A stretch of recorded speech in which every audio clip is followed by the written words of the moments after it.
អាញាធរជាតិអប្សរាធ្វើសម្រងបង្កាន់ដៃអ្នកជំវិញប្រាសាទអង្គរវត្តក្រុមអ្នកបច្ចេកទេសផ្នែកអភិរក្សថ្មនៃអាញាធរជាតិអប្សរាធ្វើការងារសម្រងប្លង់បង្កាន់ដៃអ្នកនៅខឿនជាន់ទី1ជំវិញប្រាសាទអង្គរវត្តដើម្បីសិក្សានៅចំណុចហានិភ័យនៃរចនាសម្ព័ន្ធបង្កាន់ដៃនេះ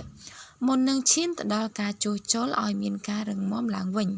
លោកសយសុភារិនមន្ត្រីបច្ចេកទេសផ្នែកអភិរក្សថ្មឲ្យដឹងថាការធ្វើសម្រងបង្កាន់ដៃនេះនៅខឿនជាន់ទី1នេះមានប្រវែងសរុប950ម៉ែត្រការបំពេញការងាររយៈពេល12ខែមកនេះសម្រាប់លទ្ធផលបានប្រវែងជាង450ម៉ែត្រកិច្ចការសម្រងនេះមានសារៈសំខាន់ដើម្បីសិក្សាពីស្ថានភាពហានិភ័យ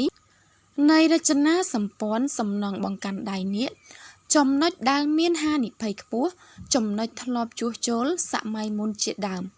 ជាលទ្ធផលនៃការសិក្សាឃើញថាបង្កាន់ដៃនេះនឹងខឿនជាន់ទី1ជំវិញប្រាសាទអង្គរវត្តមានចំណុចមួយចំនួនទទួលរងនៅហានិភ័យខ្ពស់ដោយថ្មបង្កាន់ដៃនេះមិនមានលំនឹងនឹងខឿនស្រុតជាដើមដោយសារតែកត្តាអាយុកាលនៃសំណង់កត្តាធម្មជាតិនិងទឹកហូរច្រោះនិងសត្វល្អិតជាដើមបន្ទាប់ពីធ្វើសម្រងប្លង់រួចរាល់អាជ្ញាធរជាតិអប្សរាមានគម្រោងជួសជុលពង្រឹងបង្កាន់ដៃអ្នកនេះទៅតាមដំណាក់កាលជាបន្តទៀតអ្នកជំនាញរូបនេះបញ្ជាក់ថា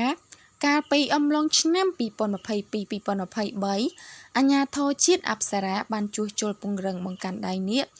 និងខឿនចន្ទើនៅទិសខាងត្បូងរបស់ប្រាសាទអង្គរវត្តបានជោគជ័យរួចរាល់មកហើយ